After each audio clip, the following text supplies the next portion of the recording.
All right, here we are live. This is Solar Biology. It has a very interesting cover. Let me get, that light's already on. Yeah, just not super bright here. There we go. Very interesting cover with very interesting cover design. And, obviously my copy here is pretty beat up, but this book is well over 100 years old. So that it's not falling completely apart. It's actually pretty impressive. 1901. This was printed 1901, 10th edition. So here's a picture of the author. This is actually coming out.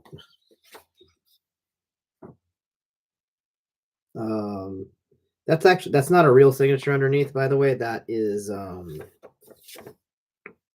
that's like an etching. It's an etching of the signature. So, solar biology, a scientific method of delineating character, diagnosing disease, determining mental, physical, and business qualifications, conjugal adaptability, etc., from date of birth. So obviously, we call this astrology.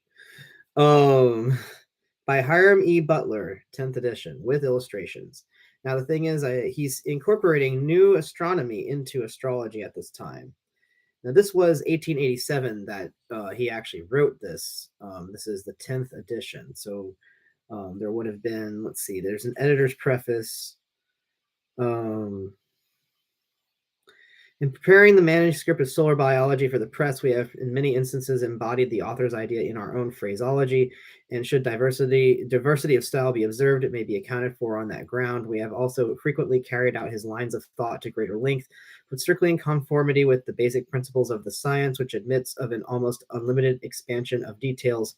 We have also at times introduced collateral matter to the end of more fully illustrating the subject by what seemed to us useful suggestions. Man, I'd be ticked off if I was the author.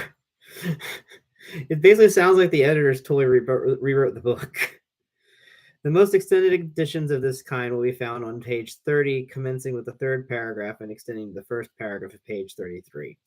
Again, on page, that's three entire pages of material are not his. Again, on page 83 will be found a chapter entitled Courage and Consolation to All, which, though not strictly essential to the work, we trust may be found to contain interesting and profitable suggestions relative thereto. Editors just having a field day. We've also supplied an appendix, see page 279, wherein we follow out a line of deductive thought suggested by the subject matter of page 41, and therein endeavor to throw light from the focus of this science on some of the most momentous themes that have occupied and perplexed the ablest of minds for centuries. And we trust that suggestions in this department will prove of service to all earnest thinkers. In addition to the above explanation, we wish to submit a few thoughts regarding the work itself. While you're here, it is admitted scientific axiom that man is in a world in miniature, yea, more an epitome and image of the universe itself. This being so, man necessarily holds a definite relation to all its parts, both near and remote. His immediate dependence on the elements of this globe, earth, air, fire, and water, is too obvious and familiar to require more than mention. But this planet Earth is but a single function of the solar system, which in turn stands intimately related and dependent on other systems. Thus, the material universe is bound together, and its various parts are interdependent as virtually as the vital functions of the human system, no one of which can be affected without reacting and influencing the whole body. Well, it's nice to see that metaphor laid out very clearly instead of just, saying that, well, obviously the liver is analogous to this planet because magic. Man, therefore, is not a citizen of this world merely, but of the solar system and the universe in all its parts, both visible and invisible. Consequently, there is not a star that shines or a sun that burns, but what has expression in his being, either active or latent. The philosophical truthfulness of this proposition, we think, must be admitted by every reasoning mind, but the question arises, can we trace this relation? Can we demonstrate this influence? To this, so far as the immediate planets are concerned, solar biology answers yes. So let's see. I'm going to skip ahead. John Latham, that is the editor here. Author's preface. The author, who has devoted many years of his life to scientific research and unfoldment of the higher or intuitive faculties, a large portion of which time has relatively been passed as a recluse, has had but one general object in view, viz., to be of the interest, to be of the greatest possible service to the world in which he lives. From external and intuitive research, he is satisfied that this science was well known in the golden age of the world, when religion and science walked hand in hand in a most divine harmony as counterparts in one grand whole. He finds it in the foundation principles not only of the Hebraic and Christian Bible, but of all the sacred books of the great religions of antiquity.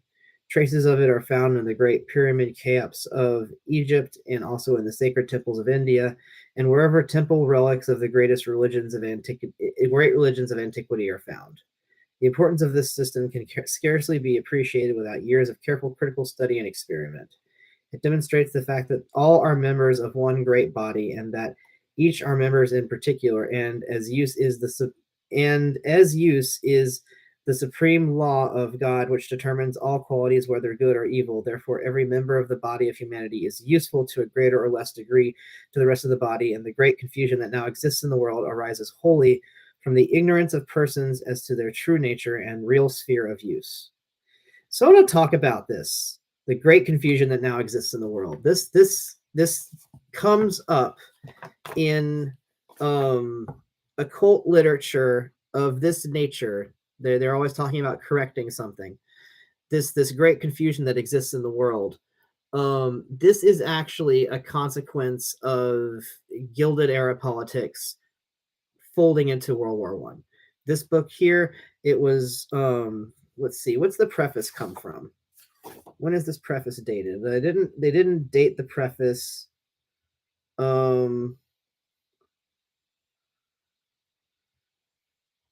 So I am going to assume that it was whenever it came out earlier.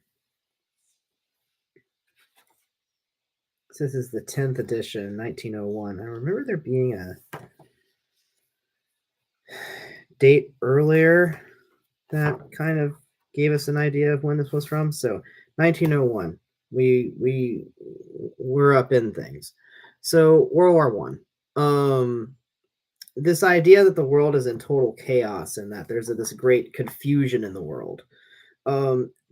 This is expressed a lot, and the idea is basically that there are many people in the world from many different places, many different religions, many different backgrounds, and why don't they all have their own countries? That's basically the big question around the turn of the 1900s. Is they're trying to figure out why doesn't everybody just have their countries, and how does that happen? And if you start going down that road of trying to figure that out, you're also going to have to figure out, like, well, whose empire are you part of? Are you part of a trade empire? Are you a colony? Are you like a full-on country? And if you are a full-on country, are you still maybe a colony country? Some of the colonial empires are being broken up, or they're being reformatted. Their stuff's being traded back and forth. You've got a lot of empires. A lot of cases of where empires are trading countries back and forth, trading land back and forth to resolve certain treaties. So, whether or not you're a member of a certain empire, citizen of a certain empire, is a matter of who traded land which way yesterday. Like, there's plenty of times in history where there are people who are citizens of countries, or who are, the personage of a country, if not a citizen, and they don't even know what country they're in. It's not really of any consequence to them that, like, all the borders just changed.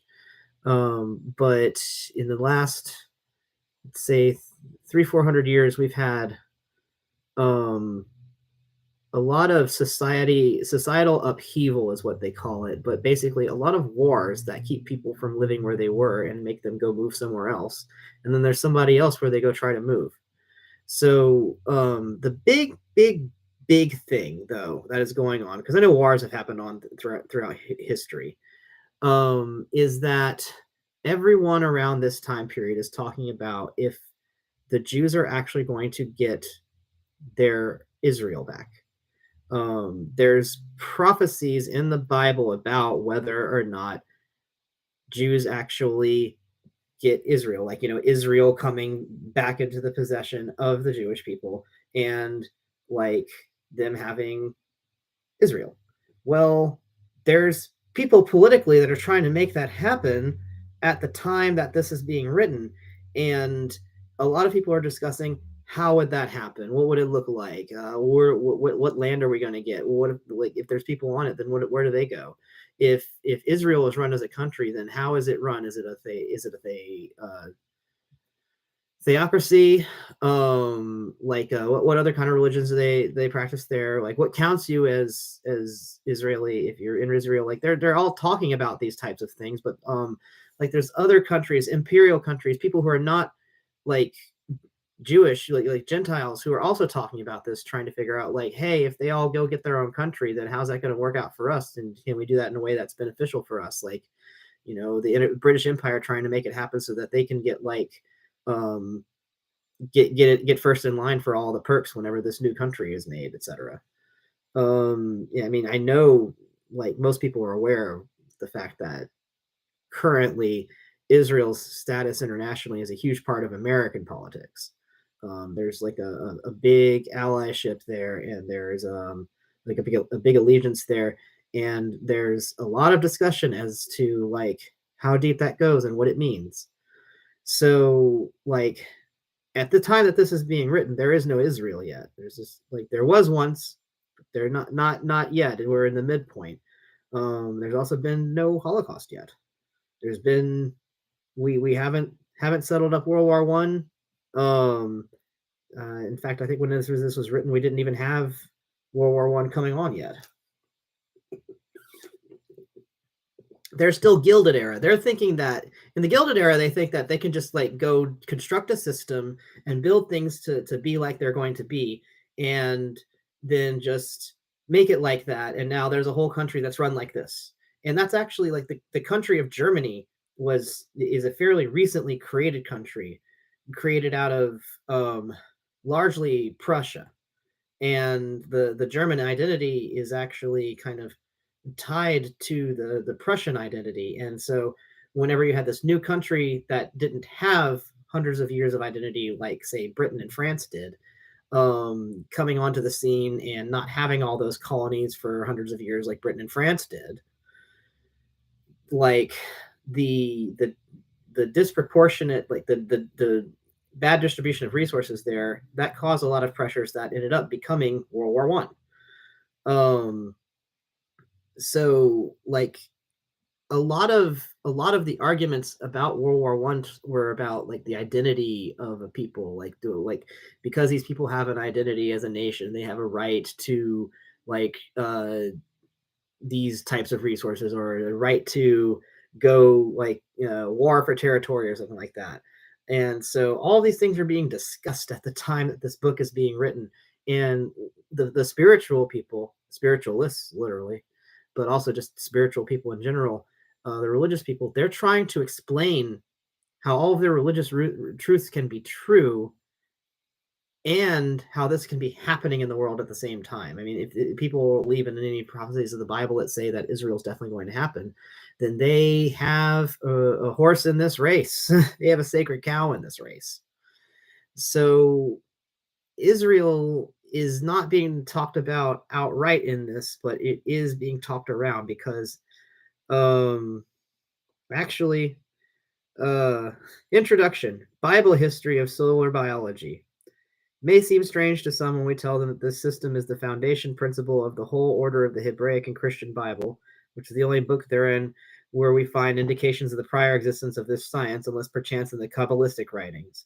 But from the first chapter of Genesis to the last chapter of Revelation, we find unquestionable evidence of its having entered into the history of the origin and life of Israel, and the grand prophecies which point forward to the condition or time for which Jesus taught us to pray, viz., that God's kingdom might come, His will be done on earth as in heaven, are characterized and formulated according to the laws and mechanism of the system. So there's this system that's supposed to keep all of geopolitics in play, all of the world in play, all of the universe in play, the galaxy, the solar system, every like the planets turn, and so do things on Earth. This isn't about like certain people getting in charge of something and then controlling it from the shadows. This is about the idea that the movements of greater things in the universe are reflected in the movements here on Earth. And so, like, this is definitely determinism, by the way. There's no free will inherent in that particular bit. Now, I think that it's more like you see reflections as opposed to it's completely dictating every single movement that's happening on Earth. But it depends on who you ask.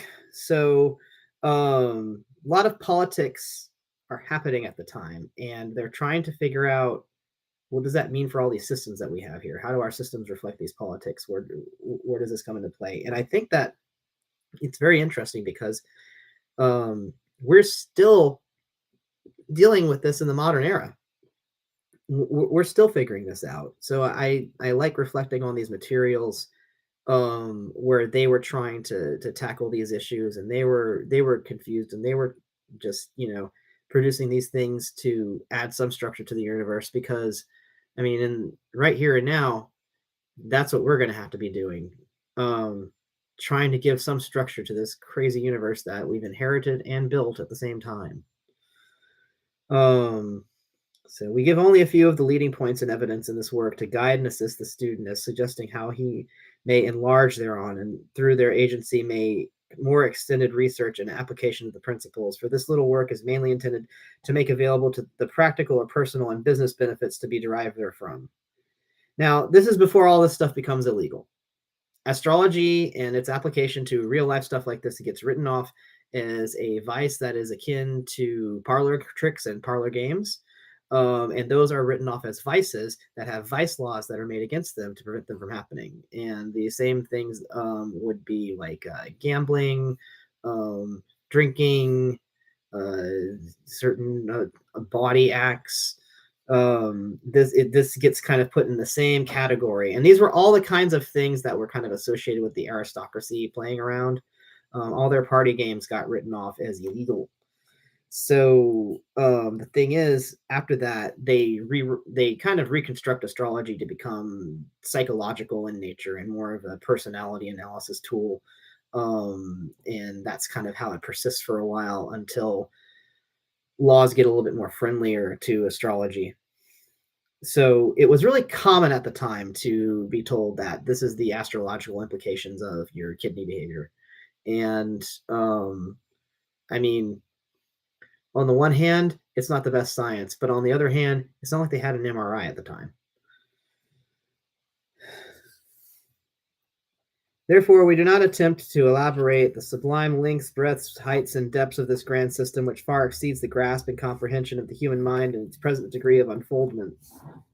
Oh, that's a lot to say that. In the first chapter of Genesis, we are given the order of the 7 ages and 7 stages of the earth's unfoldment, originated by or through the Word of God. A word is the concentration and formation of the thought potencies of the thinker, sent out by the will, endowed with all the essences of its author. We often hear people remark, I conceived an idea of such and such a thing without any apprehension of the great natural truth that thoughts are generated, conceived, and born into existence by the action of the intellectual faculties, as literally as our children, that the same essences of our life are used for the one that are required for the other, so that it is not merely a fable that God instructed Moses to say to Pharaoh, "Let my son go," and that the natural mind does now, as always, claim sonship to God. We have all, from childhood, been familiar with the saying, "We are God's children." Paul affirmed this in its broadcast sense when he said, "By the Logos, the word, or effectual utterance, the worlds were made." The Bible attempts but a very brief sketch of the order and ages of unfoldment up to the time when the first man appeared on the face of the planet, having a likeness and image of God, in that he was able to receive inspiration and take cognizance of and think about God. Thus, he stood as the one living word or expression of God, as recorded in Genesis uh, chapter 1, verse 26. Thus he became the visible Logos, the one from out of which, we are told in symbolical language, went 4 rivers, which form of speech was always used in ancient metaphysics to symbolize the generation of people. Thus, 4 kinds of humanity flowing out from the one. Here we go. Oh, man. So, the 4 kinds of humanity, you're going to see this said so much. It's going to happen. It will have happened in works previous to this. It will happen in works after this. It will continue to happen in works made today. I don't agree with it. It doesn't make any sense according to our current knowledge of how humans are shaped. But for some reason, everybody was really easily convinced of the 4 kinds of humanity up into very recent history. And I I have a different book I read recently, actually a pamphlet. No, that was a full book. It was a very small book, but that went on about the four types of humanity, in which they claimed that um, all Chinese people have blue eyes. Um, and that's about how completely off a cliff inaccurate this stuff gets, to where I just can't comprehend how they even got to that conclusion. I don't know. It feels like I am missing something, that whenever they say Chinese, they mean something different. They say Chinese, they say the country China, coming from China, and then they say has blue eyes, has blonde hair, or like blondish gingerish hair, and I'm like, what? What? That doesn't work like that, and it doesn't. There's so many ways in which it does this just does not work. So the four types of people. This origin is from the four rivers in the Garden of Eden. Um, that this is supposed to be a metaphor for like four different major bloodlines that Adam and Eve begat, or that sprung up from humanity, and that there are these four major bloodlines. Um, like their persistence over the ages, like they kind of like, four major religions, um, four major points of view, four types of people, four chambers of the heart, like two hands, 2 feet. Like there's all these ways that they have it match up, but it's supposed to mean all these things about humanity that we eventually find does not pan out. Um, and so we're going to see so much of this. Now, there is a fourfold division that you see in a lot of esotericism, that is the elements, and they tend to match up to the four types of people that don't exist. Um, but the thing is, there's also a personality analysis version of it. Like the four types of people tend to be like these types of people. And so that can't match up with there being four races of people, because if there's four races, then if you're born into this race, then you're always like this. You can't have a personality analysis for different people if you already know that their blood type or whatever is going to make them be a certain kind of person. So that's where these things just don't seem to really be compatible internally. But the books seem very, very convinced of them, and it's very frustrating. So the idea is that the fourfold division of humanity is after the pattern and manner of the heavens. Now, so it says, as we examine the 12 signs of the zodiac, we find them divided into four heads or departments, as hereafter explained in this science. What they're talking about here is that there are actually four bright cardinal stars amongst, like, that you can find amongst the wheel of the zodiac, as it were, and you can use these for navigation. They basically seem to divide the universe and the world in four. Um, and so that parallels a lot of things, where it basically seems like as above in the heavens, so below on earth. And if you know the stars, it's actually very interesting how many parallels you can find of this. But sometimes this knowledge is, in my opinion, not really being given to us so that we know these spooky ways in which people behave. I think sometimes the knowledge is being encoded into this so that we pass it down, so that we remember the stars, which haven't really talked too much about the stars themselves yet. We've just talked about types of people. We have but a faint idea of the progress and unfoldment of these four rivers of human genealogy, as there has been preserved to us in the Bible but a brief history of the career of one of these branches.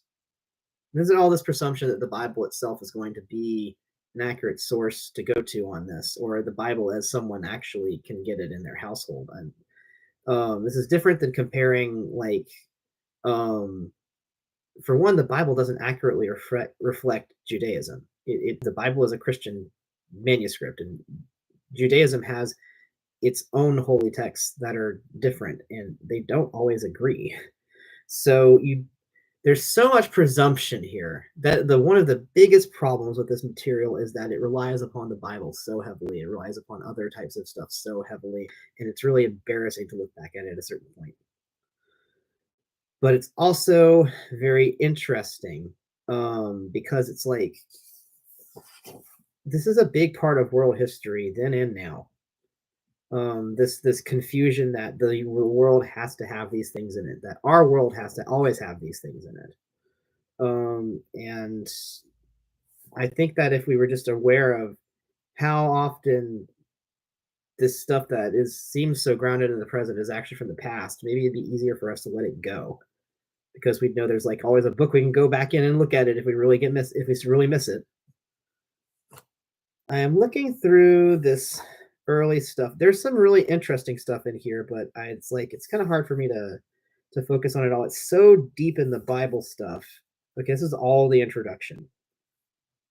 Yeah, I'm going to skip past all the introduction stuff. Solar Biology, Chapter 1, Preliminary Philosophy. This system is the philosophy of life and its relations to the physical or earthly existence as governed by the solar fluid of the solar system. The solar fluid. Oh boy. First, we consider man in his animal relation to the physical world. Second, in his mental relation to the physical world and the solar system. Third, in his spiritual nature and its relation to this world and to the universe. Between man's physical and his spiritual nature, there is a perfect line of gradation from the grosser physical to the higher spiritual, so that the mental and spiritual are wholly dependent upon the physical for their conscious relations to this world, as a house is dependent upon its foundations. We consider the physical body as a chemical laboratory. Now, this is where I'm like very interested in what it is that they were doing, because they do mix active science into this. The food we take into the stomach passes through various stages of transmutation in the process of digestion, first becoming chyle, then chyle, chyle. All right, I have a resource for this. I have been waiting to get it out. I'm going to see if chyle is actually in King Zet's Chemical Encyclopedia. I have an edition of it from like the 1930s, and it should overlap.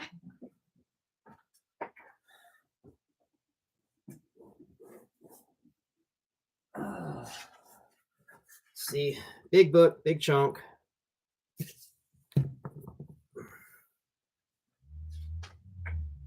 It's one of my favorite books, actually. And I've really been waiting for an opportunity to pull it out as an actual reference. So I'm pretty excited. I thought it would be helpful for whenever I'm reading older material that's referencing chemistry that isn't in day-to-day parlance anymore. CH. It's like a dictionary of chemicals. Clays, citronellol, citric acid, cinchona. Let's see. CHY. Chyme. Chyle. Here we go. CHYLE. The digested alkaline fluid resulting from the conversion of chyme, which is right after that, CHYME. CHYME, the stomach digested food before it is acted upon by the bile and pancreatic juice. CHYLE, the digested alkaline fluid resulting from the conversion of chyme by action of the biliary and pancreatic juices, and thus prepared ready for absorption by the lacteals of the intestines for conversion into blood.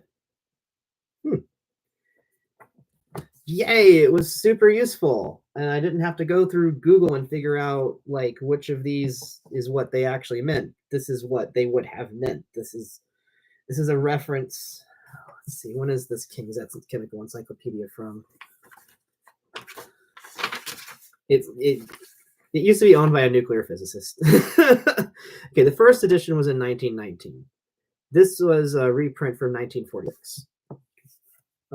And so it's like got this pre-World War II, like cusp of World War II type of body of knowledge to it, which is really essential when looking through these occult materials. If you think of occult materials from a standpoint of before World War II, it will make a lot more sense, because that is the mindset.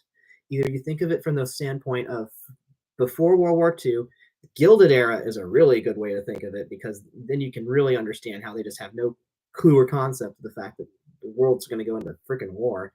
But they just have like this mindset of Gilded Era, pre-World War II, or the post-World War II euphoria that the Allies kind of inhabited for a couple of years, where they thought that they were going to establish this like international world order where they were going to figure out all the countries' problems all the different countries' problems in the world and just make it all happen via trade relations.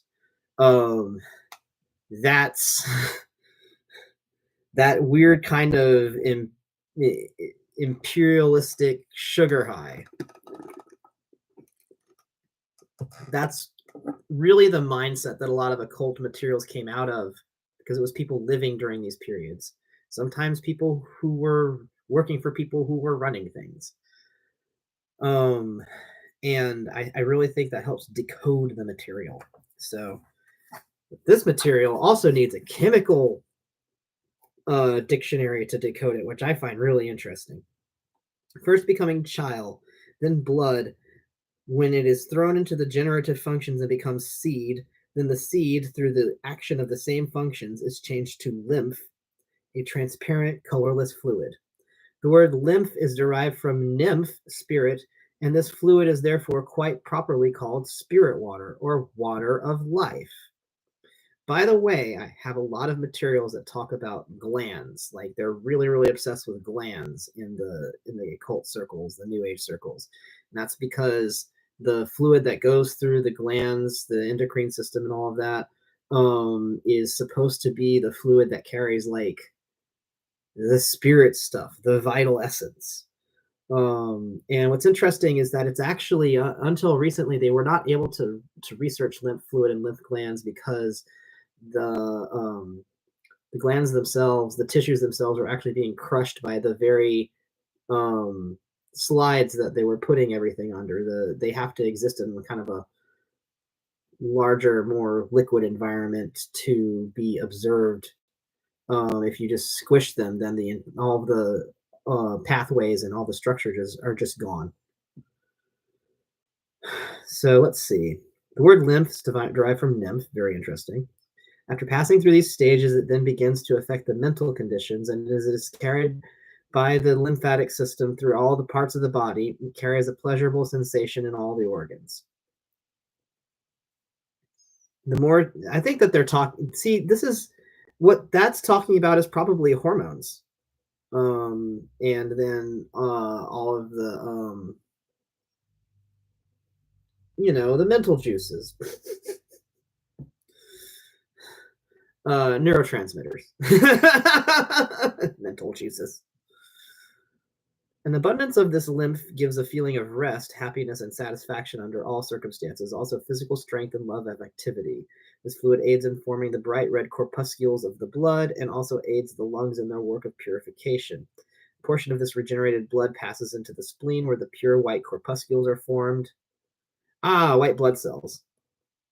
It's saying corpuscles instead of cells. From thence, the most refined elements are taken up through the nerve system into the brain, and they're changed into the subtle element of thought potency, giving power to mental action. The subtle element of thought potency. That's nice. There are three ways of spending the life forces. First, through the physical and muscular energies. Second, through the mental energies. Third, through the sex function. To whatever extent there is, see, they say physical, mental, and sex. They don't really talk about emotional because they don't have an understanding of that yet.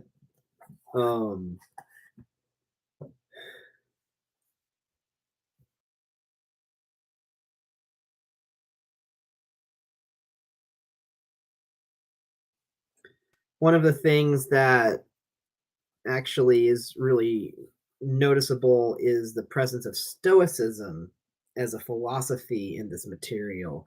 Often they don't understand that emotions themselves, even negative emotions such as rage or depression or anxiety, are necessary and have a function. They consider them to be the products of demons or some kind of evil or wrong forces. So this idea that you want good things to be happening and you don't want bad things to be happening. I talked in a video today about the first circuit in the 8-circuit model, how that's like the first impression that a living being gets after it's born is of what it wants to go towards and stay safe with, and then of what it wants to get away from and run away, like, defend itself against, like protect itself from. So it's like they're thinking a lot on they're really only thinking of emotions in terms of a first circuit model in this thing. They're not really thinking of emotions as being really important or having a function, which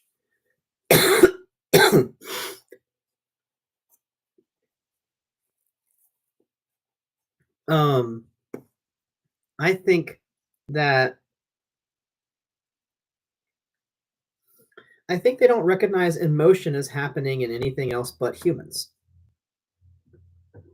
And by recognizing it as only happening in humans and not happening in nature around humans, they recognize it as a human corruption as opposed to part of nature. It's interesting because like only emotion is only recognized in nature when we say it's a god. Like the skies are angry because a god is angry, but the skies themselves never get to have anger. But like weather itself is literally just air having emotions. If you consider emotions to be chemical reactions inside of our bodies and brains, and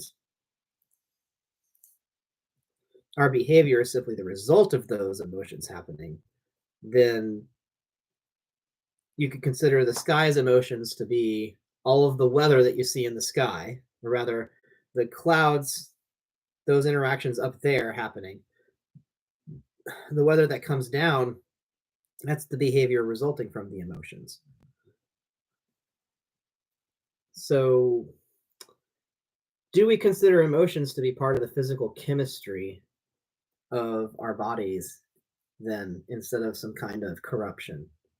I like, do we consider emotions to be more physical instead of merely psychological and in the ether? Because like where is room for the inside of the head here? It's interesting because it's also like the not just the inside of the head, but the entire inside of the body.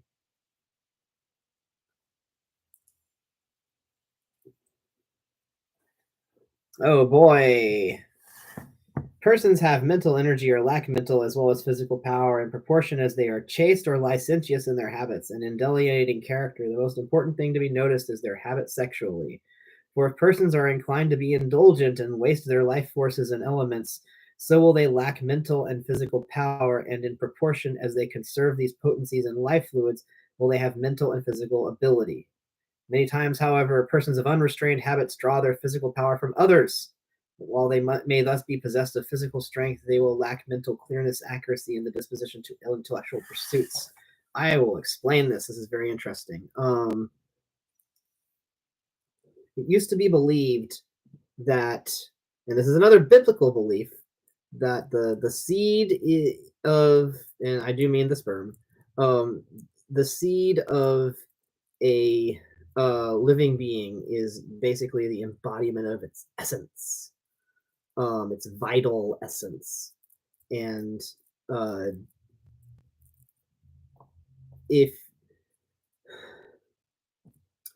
so, let's say a man does not expend his vital essence all week. According to these beliefs, then that man will be able to have more potent magic, will be more concentrated and focused, and will just generally have more power and possession over all of his faculties because he didn't experience a moment of weakness and indulgence and let go of his power.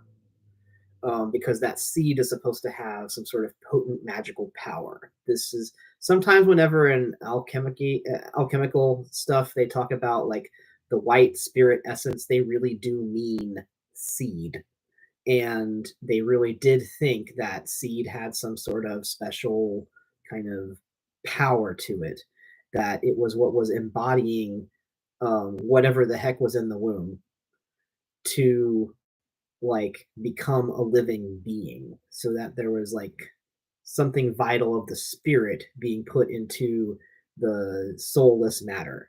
Now, does this become sexist? Oh, heck yes.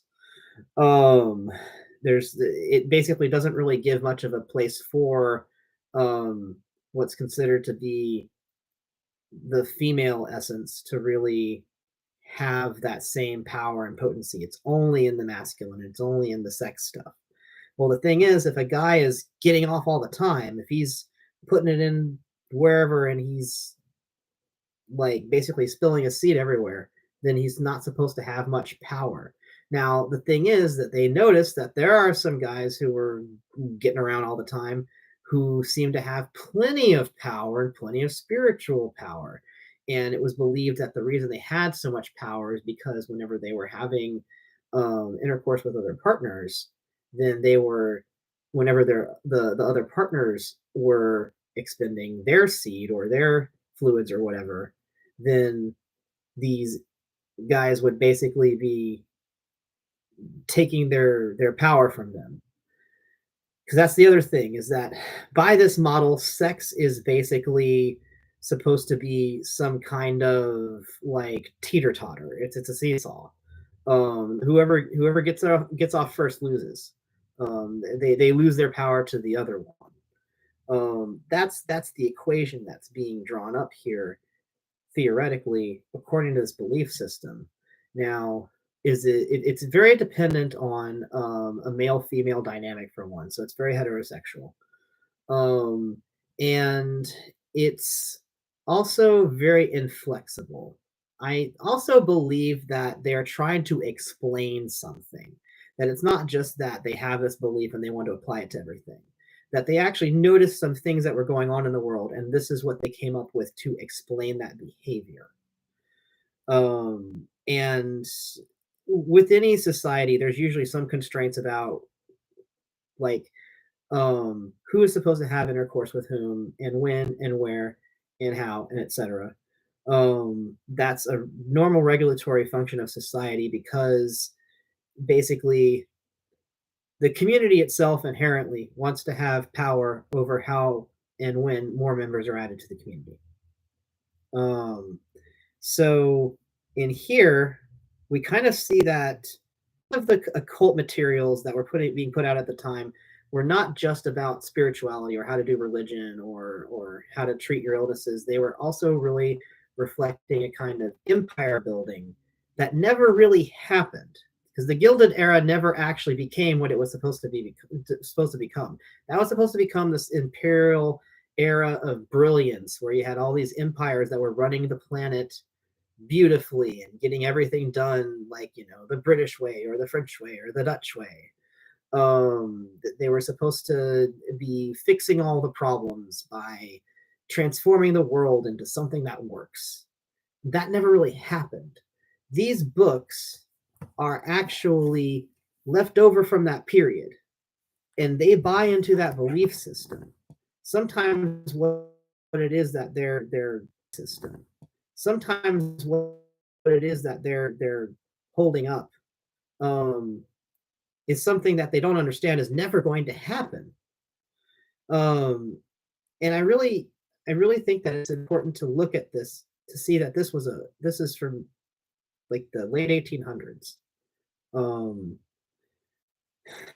It's important because right now people are thinking that what's happening in geopolitics, what's happening in America, a lot of the civil unrest, that this is unique and new and has never happened before. And it's like, no, it happened before. It happened so recently that I could get a book of it that is perfectly readable, completely intact. It's not old English. They 100 years ago they wrote completely exactly the same as they right now. The only time that they wouldn't write exactly the same as they're writing, they were kind of put on some airs or sound old fashioned. But yeah, so I know I've talked more about this stuff than I've really talked about the book, but I just have a lot of reactions to this era. So this 12 signs of the zodiac. Let's see what they've got here, how long it lasts. When I look at Leo, I'm a Leo, so I'll know. The 12 signs of the zodiac. Leo. Leo represents the heart, the love, and emotions. Oh, look, it's the emotions. The emotions I was looking for. They're right here. No wonder I was looking for emotions, because I'm a Leo.